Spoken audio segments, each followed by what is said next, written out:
నమస్కారం, నా పేరు రజిత. ఎం న్యూస్ కు స్వాగతం. ముందుగా హెడ్లైన్స్.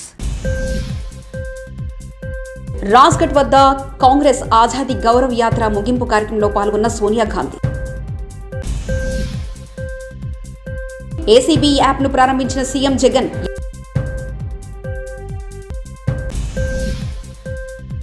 ఎమ్మెల్సీ దువ్వాడ శ్రీనుకు మతి భ్రమించి ఇష్టం వచ్చినట్లు మాట్లాడుతున్నారని ఎమ్మెల్సీ మంతెన సత్యనారాయణ రాజు దుయ్యబట్టారు. జగన్రెడ్డి పాలనలో సామాజిక న్యాయానికి ఉరి. కొల్లు రవీంద్ర, పీతల సుజాత, నసీర్ అహ్మద్ మీడియా సమావేశం. ఇక మనీ లాండరింగ్ కేసులో అరెస్టైన సత్యేంద్ర జైన్కు మద్దతు ఇవ్వడంపై ఢిల్లీ ముఖ్యమంత్రి అరవింద్ కేజ్రీవాల్పై కేంద్ర మహిళా మరియు శిశు అభివృద్ధి శాఖ మంత్రి స్మృతి ఇరానీ జూన్ 1న విరుచుకుపడ్డారు. ప్రెస్ కాన్ఫరెన్స్లో స్మృతి ఇరానీ మాట్లాడుతూ, కేజ్రీవాల్జీ సత్యేంద్ర జైన్ ఆదాయ వెల్లడి 2016 కింద 16.39 కోట్ల మనీ లాండరింగ్ పాల్పడ్డారని స్వయంగా ప్రకటించడం నిజమేనా? అంకుష్ జైన్ మరియు వైభవ్ జైన్ దీనికి ఛానల్ గా మారారు అని ఆమె చెప్పింది. 16.39 కోట్ల నిజమైన యజమానులు అంకుష్ జైన్ లేదా వైభవ్ జైన్ కాదు, సత్యేందర్ జైన్ స్వయంగా ఈ నల్లధనానికి యజమాని అని ఆదాయ పన్ను శాఖ ప్రిన్సిపల్ కమిషనర్ తిరస్కరించింది నిజమేనా అని ఆమె అన్నారు. टैक्स ने इस बात को रिजेक्ट किया कि 16 करोड़ 39 लाख కాంగ్రెస్ ఆజాదీ గౌరవ్ యాత్ర ఎట్టకేలకు జూన్ 1న ఢిల్లీలోని రాజ్ఘాట్కు చేరుకుంది. కాంగ్రెస్ తాత్కాలిక అధ్యక్షులు సోనియా గాంధీ ముగింపు కార్యక్రమంలో పాల్గొన్నారు. సబర్మతిలోని గాంధీ ఆశ్రమం నుంచి ప్రారంభమైన ఆజాదీ గౌరవ్ యాత్ర 1000 కిలోమీటర్లకు పైగా పాదయాత్రను ముగించుకొని ఢిల్లీకి చేరుకుంది. 75 ఏళ్ల స్వాతంత్ర్యాన్ని పురస్కరించుకొని కాంగ్రెస్ పార్టీ ఆజాదీ గౌరవ్ యాత్ర ప్రారంభించింది.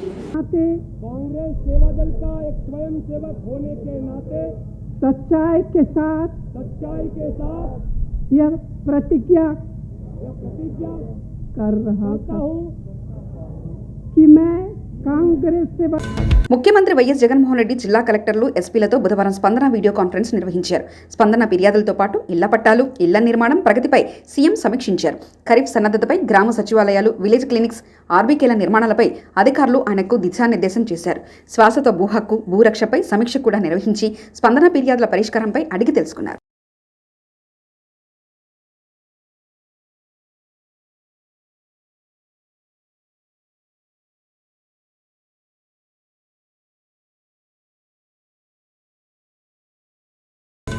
అవినీతి నిరోధానికి ఏసీబీ మొబైల్ యాప్ను తాడేపల్లిలోని తన క్యాంపు కార్యాలయంలో ముఖ్యమంత్రి వైఎస్ జగన్మోహన్ రెడ్డి బుధవారం ప్రారంభించారు. గతంలో సీఎం ఆదేశాల మేరకు ఏసీబీ ఈ యాప్ తయారు చేసింది. స్పందనపై నిర్వహించిన సమీక్షలో సీఎం యాప్ను ప్రారంభించారు. ఈ సందర్భంగా ముఖ్యమంత్రి మాట్లాడుతూ, ఈ ప్రభుత్వం వచ్చినాటి నుంచి ఒకటే మాట చెప్తున్నాను, ఎక్కడా అవినీతి ఉండకూడదనేది మాట చాలా స్పష్టంగా చెప్పాలన్నారు. ఈ దిశగా అనేక కార్యక్రమాలు చేపట్టామని పేర్కొన్నారు. చరిత్రలో ఎప్పుడు లేని విధంగా, దేశంలో ఏ రాష్ట్రంలో లేని విధంగా 1.41 లక్షల కోట్ల మొత్తాన్ని లాంటి అవినీతి లేకుండా, పక్షపాతం లేకుండా నేరుగా లబ్ధిదారుల ఖాతాల్లో అత్యంత పారదర్శకంగా పంపామని తెలిపారు. Pradesh never in the history of this country in any state this kind of money, 1,41,000 crores of rupees, without corruption, without discrimination, directly into the hands of the beneficiary, has ever been transferred, laying further stress on corruption. ఎక్కడైనా ఎవరైనా కూడా, let it be anybody, let it be anywhere, let it be a collectorate's office, let it be RDO's office, let it be sub-registrar's office, let it be a mandal office, let it be a police station, let it be a volunteer sachivalayam, anywhere, let it be 104, 108 services, ఇలా ఎక్కడైనా సరే, let it be anywhere, ఎవరైనా కూడా ఎక్కడైనా కూడా lunch. Vijayawada May 28 Malabar gold and diamonds భారతదేశ నృత్యాలను సగౌరవంగా స్మరించుకుంటూ నృత్యాంజలి అనే సరికొత్త ఆభరణాల సేకరణకు దేశవ్యాప్తంగా తమ షోరూంలో విడుదల చేసింది. హస్తకళా నైపుణ్యం ఉట్టిపడే ప్రతి ఆభరణం 100% BIS హోల్మార్క్ చేయబడిన స్వచ్ఛమైన బంగారంతో తయారు చేయబడి ఉన్నతమైన సొగసు కోసం విలువైన రత్నాలు పొదగబడ్డాయి. శాస్త్రీయ నృత్య రూపాల యొక్క విభిన్న భంగిమలు, రూపాలు మరియు ముద్రలు చిత్రీకరించబడిన నృత్యాంజలి ఆభరణాలు సొగసైన వంపులతో, రత్నాలతో ఆభరణాలు ప్రపంచంలో కొత్త కోణాలను ఆవిష్కరిస్తాయి. అనేక రకాల డిజైన్లతో కూడిన ఈ సేకరణలో నెక్లెస్లు, చెవిపోగులు, ఉంగరాలు మరియు గాజులు మొదలైన ఆభరణాలు నృత్యాంజలి ఇతివృత్తాన్ని ప్రతిబింబిస్తాయి.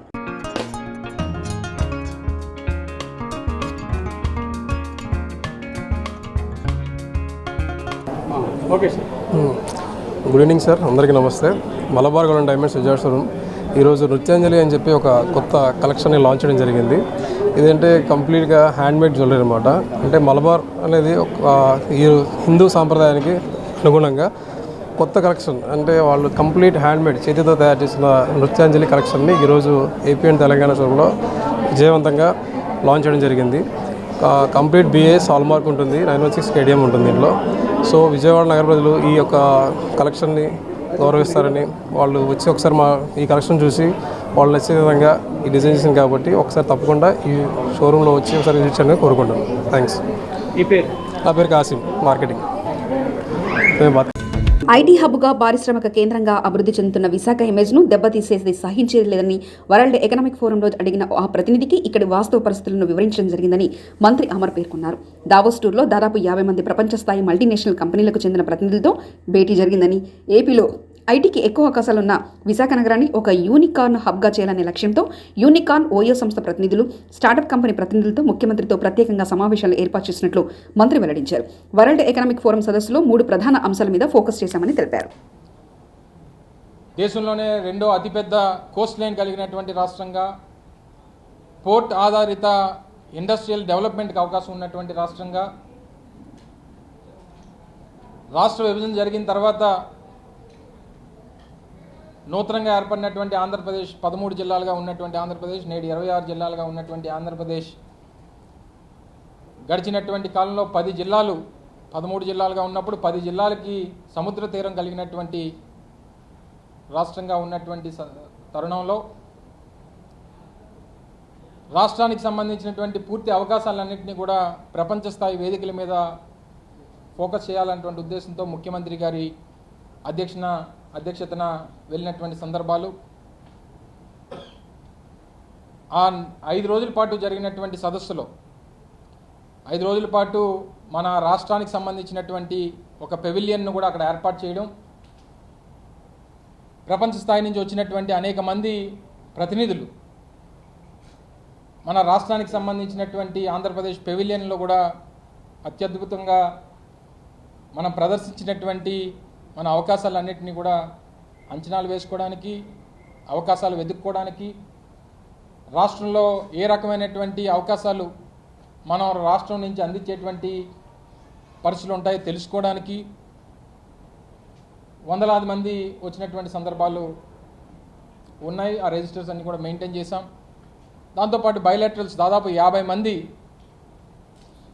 ప్రపంచ స్థాయి మల్టీనేషనల్ కంపెనీస్ సంబంధించినటువంటి ప్రతినిధులతో, మన దేశంలో ఉన్నటువంటి ఎంతోమంది ప్రతినిధులు, అలాగే బయట ప్రపంచ దేశాల్లో ఉన్నటువంటి అనేక పెద్ద కంపెనీలకు సంబంధించినటువంటి ప్రతినిధులు, మరి ముఖ్యంగా ఆంధ్రప్రదేశ్లో ఐటీకి అవకాశం ఉన్నటువంటి నగరంగా ఉన్నటువంటి విశాఖపట్నాన్ని ఒక యూనికార్న్ హబ్గా మనం చేయాలన్నటువంటి ఉద్దేశంతో ఇప్పటికే భారతదేశం నుంచి ప్రాతినిధ్యం వహిస్తున్నటువంటి నూతనంగా ఆవిర్భవించినటువంటి యూనికార్న్స్తోని ఈజ్ మై ట్రిప్ అనేటువంటిది, ఓయో రూమ్స్ సంబంధించినటువంటి వారు, అలాగే నూతనంగా వస్తున్నటువంటి స్టార్టప్ కంపెనీస్ సంబంధించినటువంటి కొంతమంది ప్రతినిధులు, వారందరితో కూడా ఒక బ్రేక్ఫాస్ట్ మీటింగ్ కూడా ముఖ్యమంత్రి గారితో ఏర్పాటు చేసేటువంటి కార్యక్రమాన్ని చేశాం. విశాఖపట్నం హిందూ హైస్కూల్ పూర్వ విద్యార్థుల ఆధ్వర్యంలో ఓఆర్ఎస్ ప్యాకెట్ల వితరణ.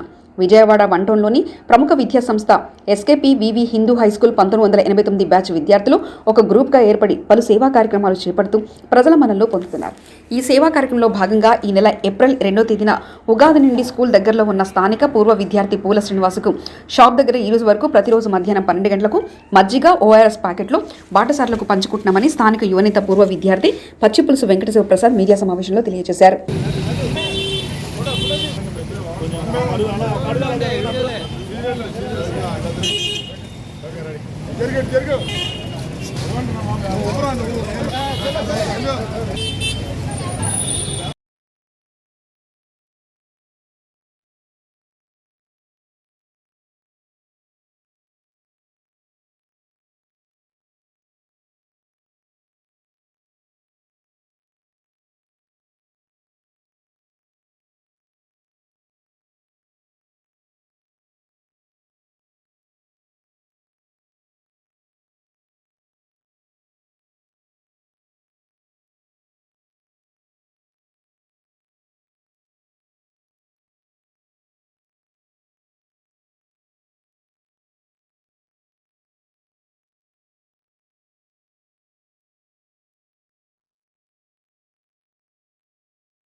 ఎస్కేపీవీవి Hindu high school Vijayawada 1 town batch అండి.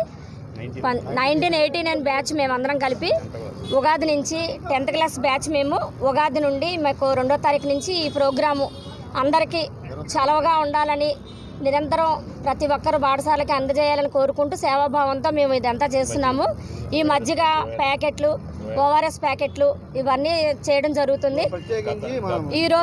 ఈరోజు కృష్ణా జిల్లా భారతీయ జనతా పార్టీ మహిళా మోర్చా కార్యకర్తల సమావేశం జిల్లా అధ్యక్షురాలు శ్రీమతి కానూరి శేషమాధవి అధ్యక్షతన గన్నవరంలోని రిచ్ ప్రాంగణం నందు నిర్వహించారు.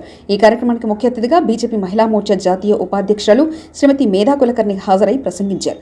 ఆమె మహిళా మోర్చా కార్యకర్తలను ఉద్దేశించి మాట్లాడుతూ మహిళల సంక్షేమం కోసం, అభివృద్ధి కోసం నరేంద్ర మోదీ చేపట్టిన కార్యక్రమాలను దేశ ప్రజలందరూ హర్షిస్తున్నారని, భారతదేశ చరిత్రలో నరేంద్ర మోదీ గారు చేపట్టిన కార్యక్రమాలు సువర్ణ అక్షరాలతో నిలిచిపోతాయని తెలిపారు. इसलिए आज सुबह हम देर से बाहर निकल गए क्योंकि तबीयत भी ठीक नहीं थी हम लोगों की। तो फिर भी मैं क्षमा मांगती हूँ क्योंकि आप ऐसी महिलाओं को इतनी देर के लिए यहाँ रुकवा ना ये एकदम गलत बात है। मैं कभी भी ऐसा नहीं करती। हाँ, ये एकदम गलत बात मुझसे हो गई क्योंकि मैं मतलब मेरा इलाज नहीं था, मेरी तबीयत ठीक थी। तो क्षमा प्रार्थना हूँ।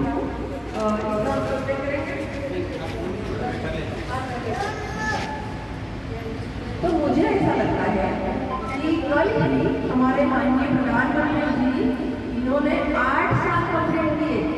प्रधानमंत्री की पोस्ट के और गवर्नमेंट के 8 साल उन्होंने पूरे कर दिए। हम ये सोचते हैं कि सेलिब्रेशन किसका क्या है, वो बोले नहीं सेलिब्रेशन नहीं करना है। हाँ, सेलिब्रेशन करने से क्या होता है कि हम ग्रेट आते हैं, सेलिब्रेशन नहीं करना है। గత 3 దశాబ్దాలుగా సితారా సెంటర్లో గూడ్స్ వెహికల్ ఆటో సిఐటిలో ఆటో స్టాండ్ ఏర్పాటు చేసుకుని కొండ ప్రాంత వాసులు జీవనోపాధి కొనసాగిస్తున్నారు. గతంలో కొందరు నేతలు స్థలాన్ని కబ్జా చేస్తుంటే అప్పటి కార్మిక శాఖ వారి సహకారంతో ఆ స్థలాన్ని కబ్జా పాలు కాకుండా కాపాడుకుంటూ వచ్చిన కార్మికులు ఇప్పుడు స్థానిక వైసీపీ నేతలు కళ్ళు దాని మీద పడ్డాయి. అభివృద్ధి వంకతో కబ్జాకి అడుగు వేసిన నేతలు గతంలో కలవడం జరిగింది. అయితే వారిచ్చిన సమాధానం వైసీపీ జెండా ఉంటే ఆటో స్టాండ్ ఉంటది, లేకుంటే తీసేస్తామని నిర్మోహమాటంగా చెప్పారు. అంటే 10 మంది తీసుకొచ్చి ఇచ్చేస్తారండి.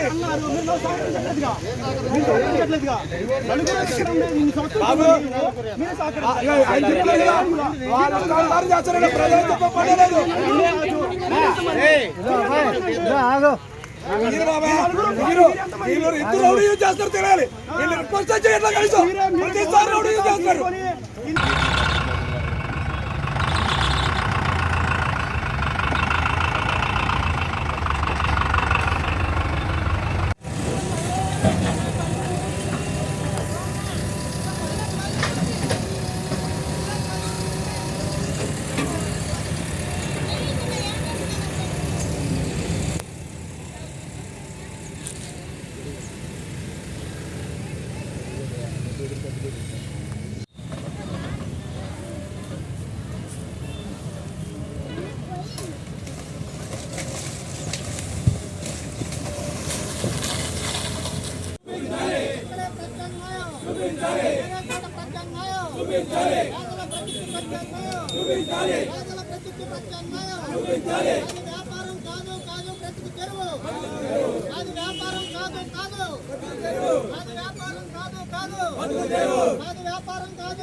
ప్రభుత్వం ప్రజాస్వామ్య పద్ధతిలో వ్యవహరించాలని, ఇతర రాజకీయ పార్టీల హక్కులను కూడా గౌరవించాలని సిపిఐ రాష్ట్ర కార్యదర్శి కె రామకృష్ణ కోరారు.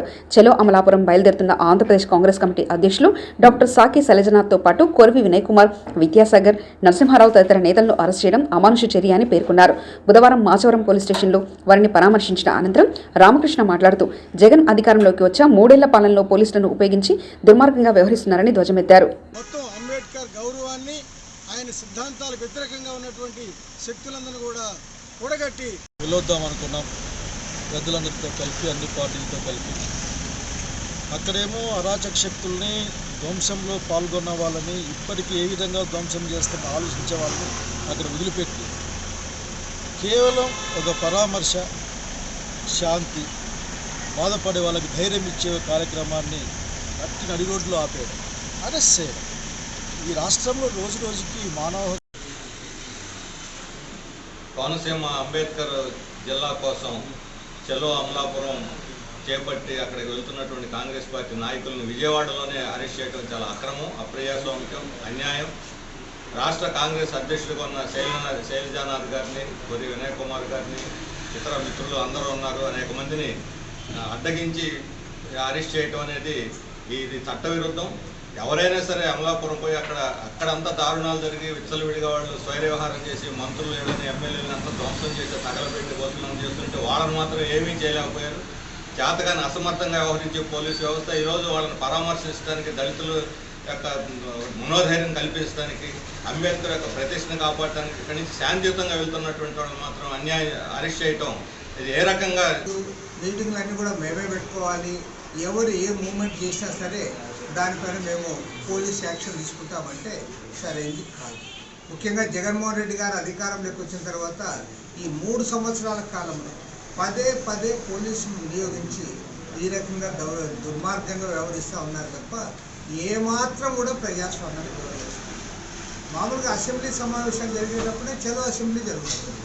అసలు అసెంబ్లీ సమావేశాలు జరుగుతూ ఉన్నాయి కాబట్టి మేము ధర్నాకు పర్మిషన్ ఇవ్వము అని. అసెంబ్లీ ఉండేదే వెలగపూడి, ఇక్కడ ధర్నా చేసేది విజయవాడ, దానికి అనుమతించాము.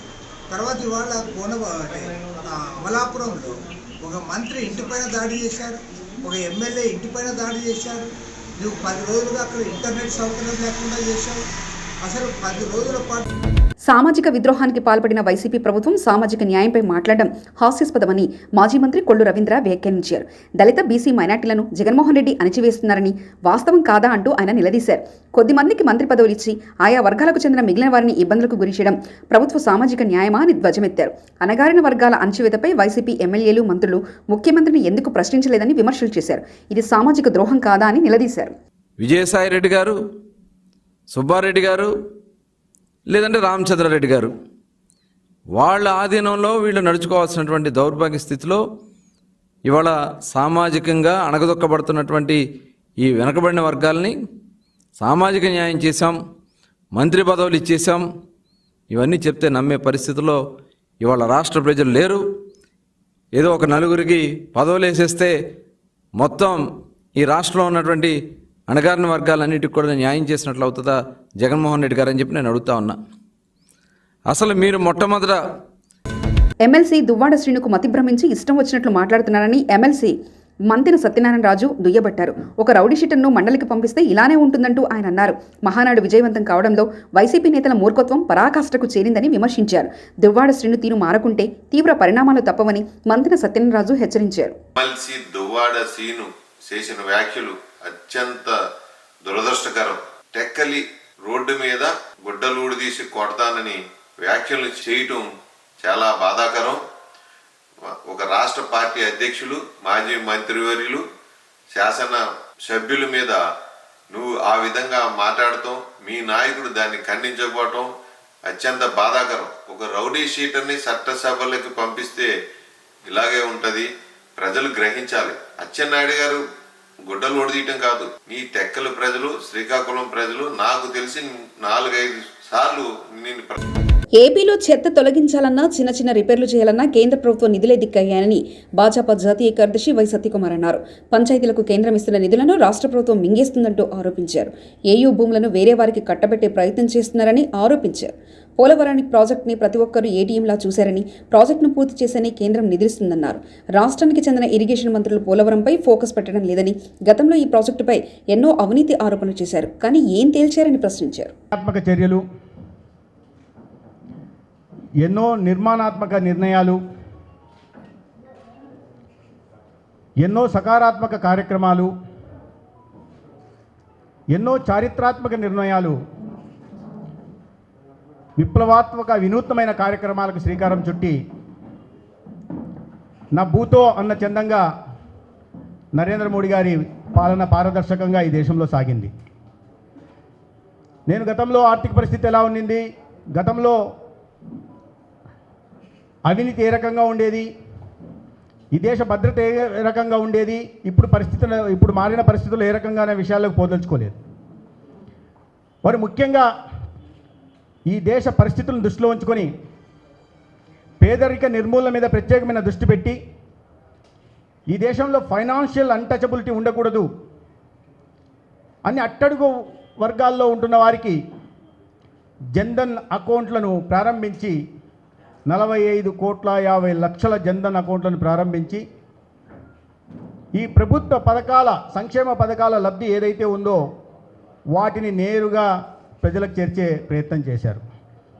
తద్వారా వారి ఆత్మగౌరవాన్ని నిలబెట్టి ఈ సమాజంలో మాకు కూడా సమాన అవకాశాలు ఉన్నాయి అని చెప్పుకునే విధంగా నరేంద్ర మోడీ గారి ప్రభుత్వం పాలన సాగింది. ప్రతి పేదకి ఒక ఇల్లు ఉండాల్సిన అవసరం ఉంది కాబట్టి గృహ నిర్మాణం మీద ప్రత్యేక దృష్టి పెట్టి పట్టణ ప్రాంతాల్లో 1,25,00,000 గృహాలు కానీ, గ్రామీణ ప్రాంత 11.5 కోట్లతో చర్మ పరిశ్రమ శిక్షణా కేంద్రాలు, 9 లెదర్ పార్కుల అభివృద్ధికి చర్యలు. లీడ్ క్యాంప్ సమీక్షలో మంత్రి మెరుగు నాగార్జున. అమరావతి జూన్ 1 రాష్ట్రంలో చర్మ పరిశ్రమను అభివృద్ధి చేయడంలో భాగంగా 11.5 కోట్లతో 2 శిక్షణా కేంద్రాలను ఏర్పాటు చేస్తున్నామని రాష్ట్ర సాంఘిక సంక్షేమ శాఖ మంత్రి మెరుగు నాగార్జున వెల్లడించారు. రాష్ట్ర వ్యాప్తంగా వివిధ జిల్లాల్లో ఉన్న 9 లెదర్ పార్కులను అభివృద్ధి చేయడానికి కూడా చర్యలు చేపడుతున్నామని వివరించారు.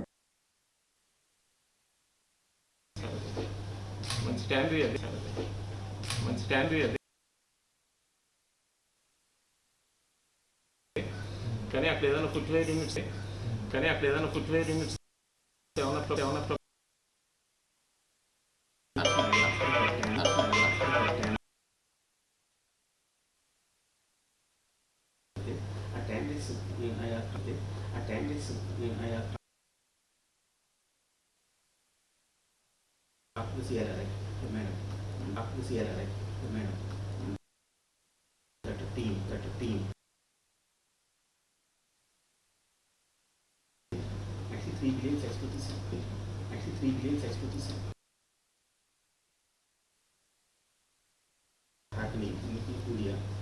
happening in India, but in that one we are not area. So attacking our Canada area. So attacking our Canada means highest demand is there for our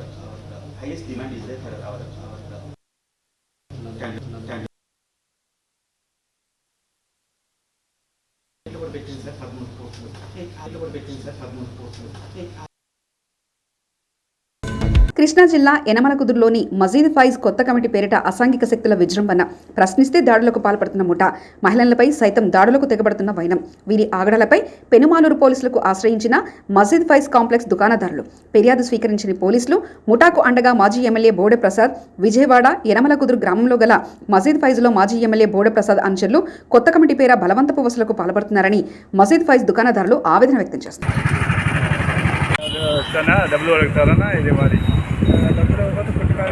photo ఖాళీ చేసుకొని మాట్లాడారు.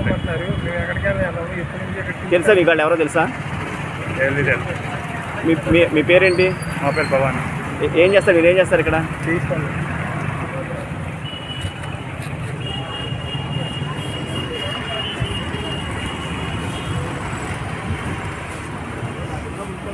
ఎలాగిస్తామంటే దౌర్జన్యం చేస్తున్నారు, లేదంటే కొట్లు షాపులు ఖాళీ చేయమన్నారు, దౌర్జన్యం చేస్తున్నారు. దీని గురించి మీరు పెద్దవాళ్ళు ఎవరన్నా నిర్ణయించుకొని ఏదైనా మాట్లాడితే బాగుంటుంది. రాజ్ఘట్ వద్ద కాంగ్రెస్ ఆజాదీ గౌరవ్ యాత్ర ముగింపు కార్యక్రమంలో పాల్గొన్న సోనియా గాంధీ. ఏసీబీ యాప్ను ప్రారంభించిన సీఎం జగన్.